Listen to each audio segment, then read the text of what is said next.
ನಮಸ್ತೆ ವೀಕ್ಷಕರೇ, ವಿರಾಟ್ ನ್ಯೂಸ್ ಚಾನಲ್ಗೆ ನಿಮ್ಮೆಲ್ಲರಿಗೂ ಸ್ವಾಗತ. ಆಗಸ್ಟ್ 15ರ ನಂತರ ಬಿಜೆಪಿ ರಾಷ್ಟ್ರಾಧ್ಯಕ್ಷರ ಆಯ್ಕೆಯಾಗುತ್ತೆ ಅಂತಲೂ ಸಹ ಹೇಳಲಾಗ್ತಾ ಇದೆ. 4 ಹೆಸರುಗಳು ಸಹ ವರಿಷ್ಠರ ಮುನ್ನೆಲೆಗೆ ಬಂದಿದ್ದಾವೆ. ಹಾಗಾದರೆ 4 ಹೆಸರುಗಳು ಯಾವ್ಯಾವು ಅಂತಂದು ನಾವು ನಿಮಗೆ ತಿಳಿಸ್ಕೊಡ್ತಾ ಹೋಗ್ತೀವಿ. ಈ 4 ಹೆಸರಲ್ಲಿ ಒಂದು ಹೆಸರನ್ನು ಸೆಲೆಕ್ಟ್ ಮಾಡುವ ಸಾಧ್ಯತೆ ದಟ್ಟವಾಗಿ ಕೇಳಿ ಬರ್ತಾ ಇದೆ. ಹಾಗಾದರೆ ಆ ಒಂದು ಹೆಸರು ಯಾವುದು ಅಂತಂದು ನಾವು ನಿಮಗೆ ತಿಳಿಸ್ಕೊಡ್ತಾ ಹೋಗ್ತೀವಿ. ಅದಕ್ಕೂ ಮುಂಚೆ ನಮ್ಮ ಚಾನಲ್ನ ಸಬ್ಸ್ಕ್ರೈಬ್ ಮಾಡಿಲ್ಲ ಅಂದರೆ ದಯವಿಟ್ಟು ಸಬ್ಸ್ಕ್ರೈಬ್ ಮಾಡಿ ಮತ್ತು ಬೆಲ್ ಬಟನ್ ಮೇಲೆ ಕ್ಲಿಕ್ ಮಾಡಿ. ಹೌದು ವೀಕ್ಷಕರೇ, ಹಲವು ತಿಂಗಳಿಂದ ಇಂದು ನಾಳೆ ಎಂದುಕೊಂಡು ಬರುತ್ತಿವೆ ಬಿಜೆಪಿ ರಾಷ್ಟ್ರಾಧ್ಯಕ್ಷರ ಹುದ್ದೆಗೆ ಈ ಹೆಸರು ಸದ್ಯದಲ್ಲೇ ಘೋಷಣೆಯಾಗುವ ಸಾಧ್ಯತೆ ಇದೆ ಅಂತಲೇ ಹೇಳಲಾಗ್ತಾ ಇದೆ.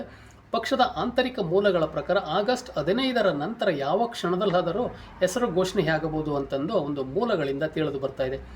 ಕೆಲವು ರಾಜ್ಯಗಳಲ್ಲಿ ಇನ್ನೂ ರಾಜ್ಯಾಧ್ಯಕ್ಷರ ಹೆಸರು ಘೋಷಣೆ ಬಾಕಿ ಇರುವ ಹಿನ್ನೆಲೆಯಲ್ಲಿ ಈ ಆಯ್ಕೆ ಪ್ರಕ್ರಿಯೆ ವಿಳಂಬವಾಗುತ್ತಿದೆ. ಮೂಲಗಳ ಪ್ರಕಾರ 4 ಜನರ ಬಿಜೆಪಿ ಅತಿ ದೊಡ್ಡ ರಾಷ್ಟ್ರಾಧ್ಯಕ್ಷರ ಹುದ್ದೆಗೆ ಅಂತಿಮವಾಗಿ ರೇಸ್ನಲ್ಲಿದ್ದಾರೆ ಅಂತಂದು ಸಹ ಹೇಳಲಾಗ್ತಿದೆ.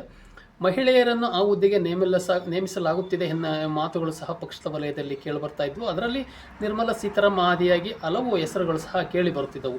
ಈ ಸುದ್ದಿಗಳನ್ನು ಸದ್ಯ ಸೈಡ್ಲೈನ್ ಆಗಿದ್ದು, ಕೆಲವು ಕೇಂದ್ರ ಸಚಿವರುಗಳ ಹೆಸರು ಸೇರಿದಂತೆ 4 ಹೆಸರು ಸಹ ಮುಂಚೂಣಿಯಲ್ಲಿದೆ ಅಂತಲೂ ಸಹ ಹೇಳಲಾಗ್ತಾ ಇದೆ. ರಾಜ್ಯಾಧ್ಯಕ್ಷರ ನೇಮಕಾತಿ ವಿಳಂಬ ಆಗುತ್ತಿರುವುದಕ್ಕೆ ವಿಪಕ್ಷಗಳು ಈಗಾಗಲೇ ಬಿಜೆಪಿಯನ್ನು ಟೀಕಿಸುತ್ತಾ ಜೊತೆಗೆ ಪಕ್ಷದ ಕಾರ್ಯಕರ್ತರು ಮುಖಂಡರಿಗೂ ಸಹ ಇದು ಅಸಮಾಧಾನವನ್ನು ತಂದಿದೆ.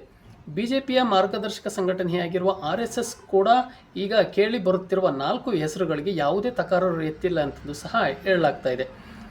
ಈಗ ಕೇಳಿ ಬರುತ್ತಿರುವ 4 ಹೆಸರುಗಳು ಯಾರೆಂದರೆ, ಕೇಂದ್ರ ಕೃಷಿ ಮತ್ತು ಗ್ರಾಮೀಣಾಭಿವೃದ್ಧಿ ಖಾತೆಯ ಸಚಿವ ಶಿವರಾಜ್ ಸಿಂಗ್ ಚೌಹಾಣ್, ಶಿಕ್ಷಣ ಖಾತೆ ಸಚಿವ ಧರ್ಮೇಂದ್ರ ಪ್ರಧಾನ್, ಪರಿಸರ ಮತ್ತು ಅರಣ್ಯ ಖಾತೆಯ ಸಚಿವ ಭೂಪೇಂದ್ರ ಯಾದವ್ ಮತ್ತು ಪಾರ್ಟಿಯ ಹಿರಿಯ ನಾಯಕರು ಕೂಡ ಆಗಿರ್ತಕ್ಕಂಥ BD ಶರ್ಮಾ ಅವರ ಹೆಸರು ಕೂಡ ಮುಂಚೂಣಿಯಲ್ಲಿ ಕೇಳಿ ಬರ್ತಾ ಇದೆ. ಸದ್ಯ ಕೇಂದ್ರ ಆರೋಗ್ಯ ಖಾತೆ ಸಚಿವರು ಆಗಿರ್ತಕ್ಕಂಥ JP ನಡ್ಡಾ ಅವರು ರಾಷ್ಟ್ರಾಧ್ಯಕ್ಷರಾಗಿಯೂ ಕೆಲಸ ನಿರ್ವಹಿಸುತ್ತಿದ್ದಾರೆ. ಈ ಮೇಲಿನ 4 ಹೆಸರು ಪಕ್ಷದ ಕೇಂದ್ರ ಸಮಿತಿ ಸಭೆಯಲ್ಲೂ ಸಹ ಪ್ರಸ್ತಾಪಿಸಲಾಗಿದೆ.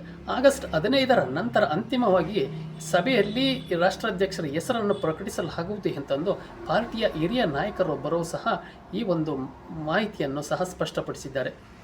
ಉತ್ತರ ಪ್ರದೇಶ, ಕರ್ನಾಟಕ, ಗುಜರಾತ್ ಸೇರಿದಂತೆ 10 ರಾಜ್ಯಗಳಲ್ಲಿ ಸಂಘಟನಾತ್ಮಕ ಚುನಾವಣೆ ಪೂರ್ಣಗೊಳ್ಳಬೇಕಿದೆ. ಈ ಪ್ರಕ್ರಿಯೆ ಚಾಲ್ತಿಯಲ್ಲಿದೆ. ಇದರಲ್ಲಿ ಯಾವುದೇ ಗೊಂದಲಗಳಿಲ್ಲ. ರಾಷ್ಟ್ರಾಧ್ಯಕ್ಷರ ಹೆಸರನ್ನು ಘೋಷಿಸಲು ಯಾವುದೇ ಗಡುವನ್ನು ಸಹ ಇಟ್ಟುಕೊಂಡಿಲ್ಲ ಎಂತಂದು ಬಿಜೆಪಿಯ ನಾಯಕ ಡಾಕ್ಟರ್ ಕೆ ಲಕ್ಷ್ಮಣ್ ಹೇಳಿದ್ದಾರೆ. ಇವರು ಹೊಸ ಅಧ್ಯಕ್ಷರ ಚುನಾವಣೆಯ ಉಸ್ತುವಾರಿಯನ್ನು ಸಹ ವಹಿಸಿಕೊಂಡಿದ್ದಾರೆ. ಬಿಜೆಪಿಯ ಟಾಪ್ ಮೋಸ್ಟ್ ಹುದ್ದೆಗೆ ಹಲವರ ಹೆಸರು ಸಹ ತೇಲಿ ಬರುತ್ತಿದ್ದು, ಅದರಲ್ಲಿ ಕೇಂದ್ರ ಸಚಿವ ಪ್ರಹ್ಲಾದ್ ಜೋಶಿ ಅವರ ಸಹ ಹೆಸರು ಕೂಡ ಇತ್ತು. ಜೊತೆಗೆ ಮತ್ತೋರ್ವ ಕೇಂದ್ರ ಸಚಿವ ಮನೋಹರ್ ಲಾಲ್ ಖಟ್ಟರ್ ಅವರ ಹೆಸರು ಕೂಡ ಈಗ ಅಂತಿಮವಾಗಿ ಕೇಳಿ ಬರುತ್ತಿರುವ ಹೆಸರಿನಲ್ಲಿ ಇವರಿಬ್ಬರ ಹೆಸರು ಸಹ ಇಲ್ಲ. ಮುಂಬರುವ ವಿಧಾನಸಭಾ ಚುನಾವಣೆಯ ಹಿನ್ನೆಲೆಯಲ್ಲಿ ನೂತನ ಅಧ್ಯಕ್ಷರ ಹೆಸರನ್ನು ಘೋಷಿಸಲು ತುರ್ತಾಗಿ ಗಮನ ಹರಿಸಬೇಕಿದೆ ಎನ್ನುವುದು ಪಾರ್ಟಿಯ ನಾಯಕರ ನಿಲುವು ಕೂಡ ಆಗಿದೆ.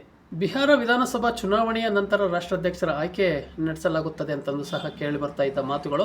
ಆದರೆ ಈಗ ಸ್ವಾತಂತ್ರ್ಯ ದಿನಾಚರಣೆಯ ಮುಗಿದ ನಂತರ ಈ ಒಂದು ರಾಷ್ಟ್ರಾಧ್ಯಕ್ಷರ ಆಯ್ಕೆ ಅಂತಿಮಗೊಳ್ಳಲಿದೆ ಅಂತಂದು ಸಹ ಹೇಳಲಾಗ್ತಾ ಇದೆ.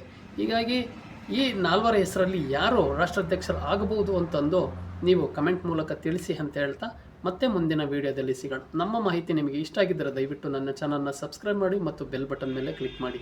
ಧನ್ಯವಾದಗಳು.